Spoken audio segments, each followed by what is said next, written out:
So thank you very much. And thank you very much again, all organizers for inviting me here to the very nice discussions. And I hope to contribute a little something on this. So this talk is going to be, I think you can lean back a little bit. This is going to be a little more relaxed and perhaps down to earth. And so I was asked if I can give a presentation, and I said that yes, okay, but I have to tell you what I know. I haven't done all that much in this specific area other than presenting this CIF to cell, and perhaps discuss a little on the way how I got there, and a little something on problems that I encountered and problems that I have had in using this. So this is going to be a little mixed grab bag of this and that related to generate, I mean, the automatic generation of data out of some database for further processing. That's what I have tried to accomplish here. And so the CIF to cell program. So when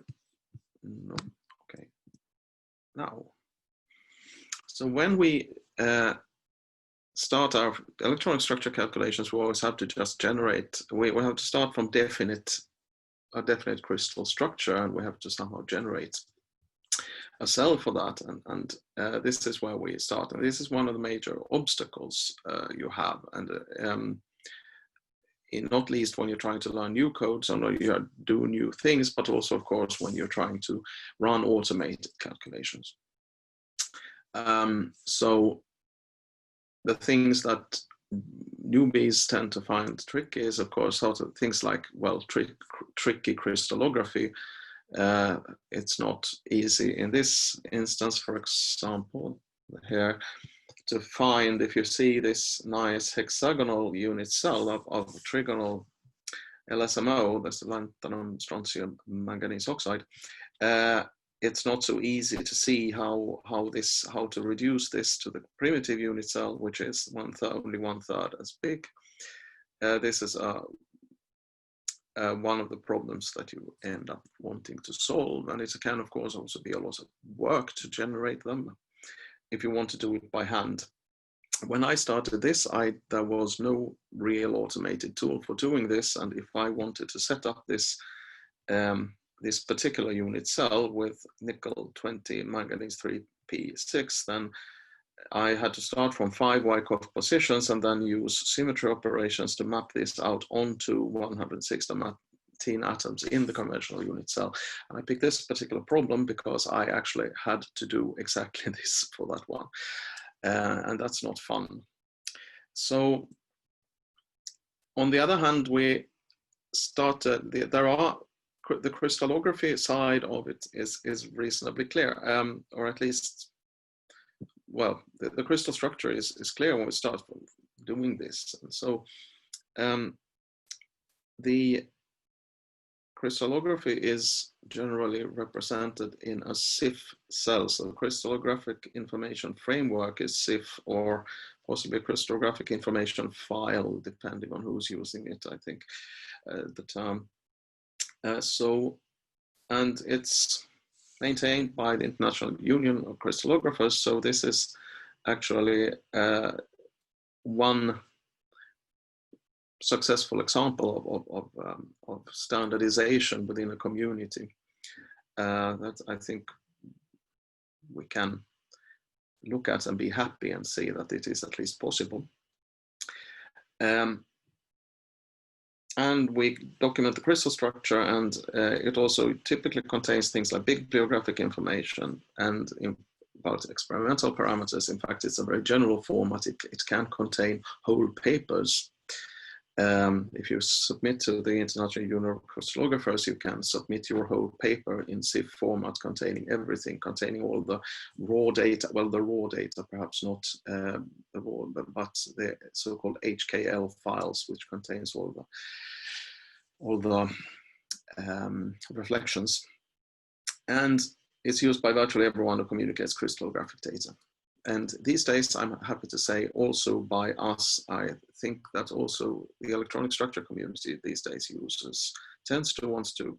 has developed tools to transfer their things into CIF and send those.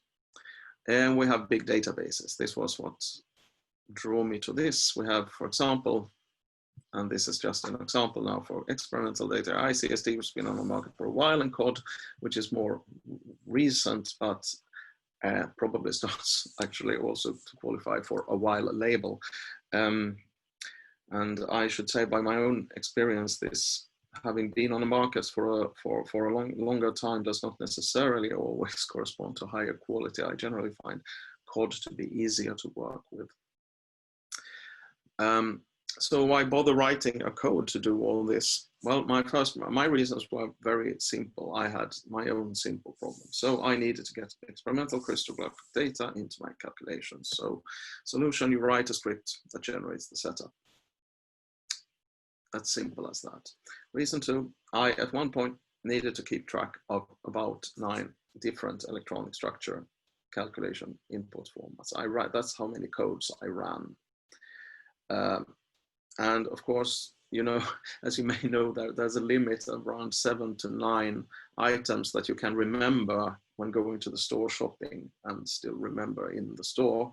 So 9 codes turned out to be more than I could handle. I just forgot which goes here, which goes there. Does this code take its lattice vectors as vectors or columns? Yes, there are codes that does that, and so on. So solution, you write your documentation of all these formats directly in Python code in your script, and then you don't have to think about it ever again. And the reason was I always forgot where my experimental numbers came from. So you needed a documenting way to do it. So you just have your script suck up the bibliographic data and print it in the input files directly. So that solves that problem. These basically were my reasons for doing this. I wrote script or a small set of scripts for doing this for me. This is a piece of background that I'll be coming back to return to a little bit here. So it consists of various classes, Python classes basically, representing the geometry of the input. It keeps a lot of information. It's done in such a way that it's sort of hierarchical way, which still represents the symmetry of the crystal. This may or may not be a good thing to do, but it does that. And we have, storing structural information and methods for extracting them, and we have process for storing physics information, space groups, chemical element data, and some over time there's come some additional features such as tables of atomic radii and so on. So, and a command line interface, and that's it. So you have a file that contains stuff like this. This is a bit of a piece of CIF file for barium titanate in this case. And you produce input files for, among other things, these. I think this is no longer a complete list. And anything else that people are requesting, it's fairly easy to write a new interface for these codes if I get a working example and some sort of sensible documentation that I can read and understand. So you some features, you can choose your representation. Well, the feature here is that I have made a choice of representation for you. This is not trivial. We can represent even, I mean, you can have a primitive unit cell, infinitely many primitive unit cells even. This is not trivial. So I have made a choice which was useful at the time. In a now disbanded web page at the Naval Research Laboratory, they had a lot of different setups for a lot of different crystal structures. I'm sure many have spent time on that site back in the day. That is unfortunately now defunct, and I simply picked that because it was effectively the industry standard at the time. It turns out that this may not have been so clever, because they were not always the best, the representations best suited for calculations. Supercell generator is something you want, and flashing a new feature, surface wizard, you can suggest supercell maps for surface supercells. This is highly experimental. Documentation of source database and bibliographic information to your input files. As I said, this was one of the reasons I thought I needed to do this, automate this for myself. Alloy handling is supposed to go gracefully, which I mean that the code is not to stop or do anything unexpected when if I stick in an alloy. You can set up CPA for some codes and BCA for other codes. This was also actually a target, one of my original targets. The codes that I had trouble remembering how to run were those that implemented CPA. And then if you does something else, that will not be complete if you don't have that. And more perhaps interesting here, I think my CIF parsing is pretty robust now. I've run through the ICST and COD databases. They have worked. So that is, I have to say that this full test was not done very recently, and there are tricky things have emerged since then. And with CIF reading, that's through an external library developed by the chair of the CIF2 standard committee, James Hester. I think which I've saying here because I say that this at least improves my chances of being in compliance with various CIF standards. And we can nowadays also run the CIF2 standard and Unicode supported, hopefully. And here's my hopefully is coupled to this robust parsing of CIF files. It turns out that Unicode support in particular, as we say here in Finland, belongs to the devil, and it introduces very many unexpected problems. At one point, nothing from the ICST database was readable because it was impossible to handle an @ symbol in a comment. But I think that seems to work now, which is a bit worrisome because I can't remember fixing a bug that should have fixed that. But I assume it was in my external dependency. And new. A little collaboration. We are a little collaboration these days with multiple contributors, and this, I should say, I'm very grateful and very happy for that because the program has become rather popular. And it should be maintained and well, in fact, just to stay in the same place, you need to go on developing. It turns out. So I'm very happy that this has happened. Of course, I don't, and I wish everyone. As I say, I'm very grateful, and but of course, I gave you now the background of this. I never intended this to be a collaborative project. This is my little set of convenience scripts that have grown out of to be something else. So which brings me to the non-features here. We do not handle much symmetry internally. That's supposed to be input. We don't have support for some more advanced CIF features. Why it is, which has popped up in other discussions here. This is sort of substructures which you can define. The CIF standard allows you to define substructures. This is not supported. Magnetic data, unfortunately, but that's also a little bit a work in progress also for the CIF, well, community itself. We also have no cell to CIF. Some is on the way, but there is a VASP to CIF currently, again, for the simple reason that I needed it. And embarrassingly enough, no sort of support for the DFT, DFT CIF dictionary. I should be embarrassed of this because I'm registered as the owner of this sort of keyword at the International Union of Crystallographers webpage, and I wrote, I think, the first draft of such a dictionary, which I must have sent to Soldiers at some point, and whereupon it became a proper CIF dictionary through that, and I unfortunately had no time to involve myself in it further. But this is not supported in any way either, which is unfortunate, because in principle, of course, if you could document these things in a CIF, you could exactly reproduce, or as exactly as it's documented, reproduce a previous calculation by going from this. I also have no ambitious plans to take over the world. This should be a simple command line tool, and I don't think it should be anything else.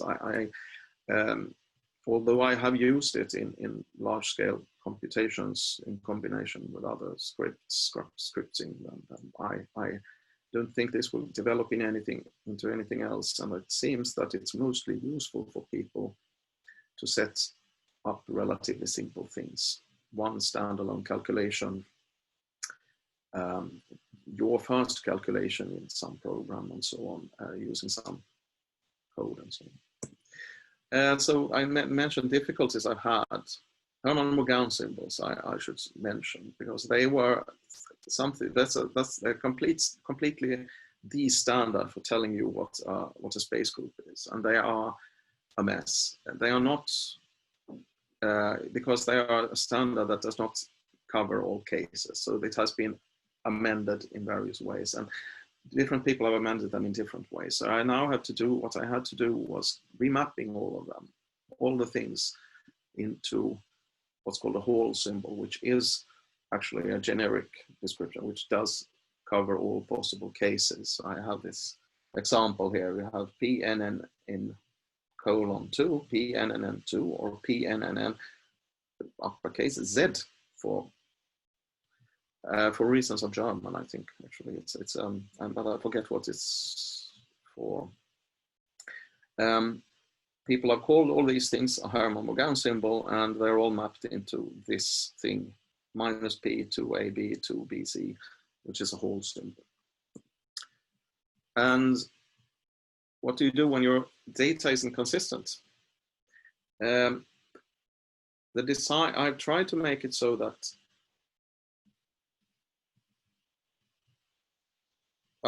oops. And here I see I've written the completely wrong thing. Attempts to be a foot gun. I mean the opposite. It attempts to be the safety catch on your foot gun here. It should try to stop you generate anything out of inconsistent data, internally inconsistent data. You can be forced to do it. And the difficulty here, there are many, the limits of defining inconsistency are not always clear. So so the CIF format says that 1/3 is equal to 0.333. That is equal to 1/3 identically, but this makes no sense. I mean, in terms of mathematics, but yet the format actually explicitly defines this to be the true. So that gives you an ultimate. So you have to do a lot of weird things, and it's difficult to say what's inconsistent. Even the internally consistent data can be wrong. So I'm not trying to sanitize obviously erroneous data, because I don't know what's obviously erroneous, basically. I thought I'd use one little thing. This is the only thing I'll say about any high throughput I've done myself.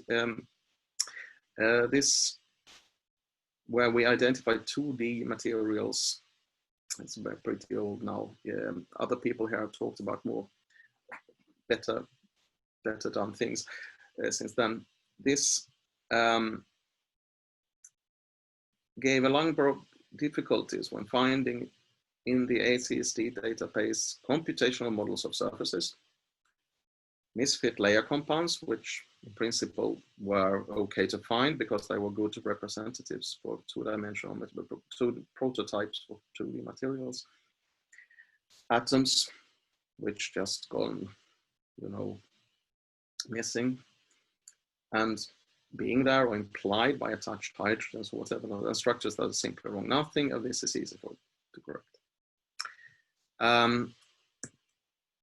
So my problem here really was I was looking for large gaps in the material. So missing atoms or otherwise, I mean, I got a lot of false positives for this because I was trying to find, well, when I was trying to find gaps, these errors gave large gaps, right? And this is often the case, right? You want some form of extreme here. I want some form of outlier. I wanted to find things which had exceptionally large gaps in the structure. So I'm looking for outliers. Now, the problem here is erroneous inputs tend to produce outliers. So if you have erroneous inputs in your data, then you are, I would say, this is now a hypothesis I say I have formulated that is, I think that our erroneous, when we're looking for cool new features, these erroneous structures are likely to pop up because we will be looking for some sort of exceptional outlier in some sense, and they will probably often be present in these cases which are produced just by erroneous structures.